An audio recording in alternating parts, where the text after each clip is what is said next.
Welcome to News B. Canadian court says sending asylum seekers back to U.S. violates their rights, The Washington Post. Toronto, a Canadian court on Wednesday threw out a long-standing deal that has allowed the country to send asylum seekers back to the United States, saying it violates their rights by exposing them to likely detention and possible removal on the U.S. side. Under the Safe Third Country Agreement, which went into effect in 2004. Canada has been able to turn back asylum seekers attempting to enter from the United States at official crossings, and vice versa, because both countries recognized each other as safe places to seek refuge. Justice Ann Marie McDonald wrote in her decision that, it is not the role of the court to pass judgment on the U.S. asylum system. But she said the applicants had provided significant evidence of the risks and challenges faced by asylum seekers who are returned to the United States. I have concluded that the actions of Canadian authorities in enforcing the result in ineligible STCA claimants being imprisoned by U.S. authorities, she wrote. I have concluded that imprisonment and the attendant consequences are inconsistent with the spirit and objective of the STCA.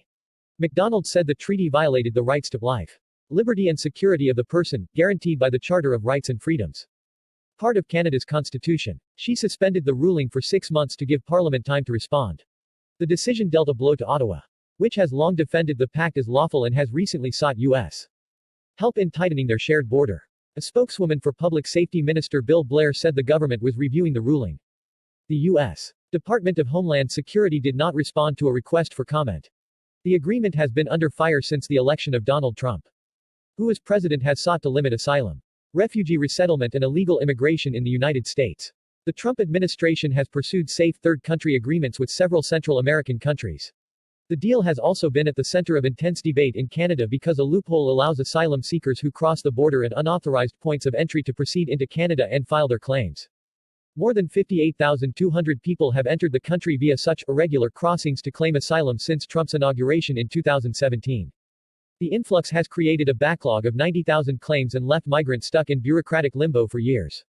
Canada has asked the United States to amend the treaty to make it easier to turn back those who enter at irregular crossings. When the countries closed their border to non-essential travel in March, they also agreed to bar asylum seekers at such crossings. The case that was decided Wednesday was brought in 2017 by the Canadian Council of Refugees, the Canadian Council of Churches, Amnesty International and several individuals. They argued that the United States should not be considered a safe country for asylum seekers, because those who have been turned back have been detained and subjected to the risk of removal to their home countries and the persecution they were trying to flee. The Canadian government argued the process included safeguards such as the ability for asylum claimants to seek judicial review of decisions made by border agents. The government argued that Canada's Charter of Rights and Freedoms does not apply to U.S. law or actions and pointed out that most of the litigants were eventually released. McDonald cited the experience of Nadira Mustafa, a Muslim asylum seeker from Ethiopia, as particularly compelling. After Canada returned her to the United States, she was detained and placed in solitary confinement, where she believes she was fed pork despite having told guards she could not eat it for religious reasons. She wrote in an affidavit that she felt scared, alone and confused, and endured a psychologically traumatic experience.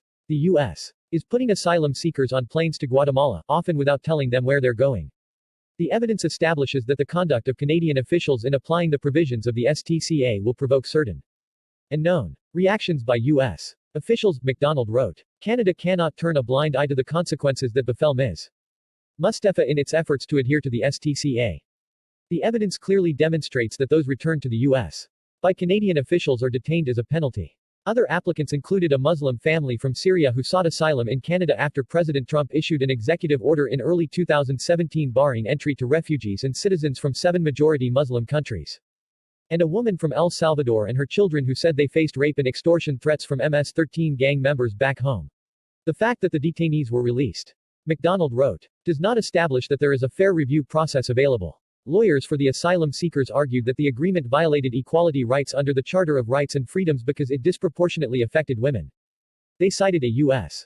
decision in 2018 to generally deny asylum claims pertaining to domestic violence or gang violence. McDonald wrote that she would not rule on that argument, because she had already found the pact to contravene the Charter. The case is not the first time Canadians have challenged the pact.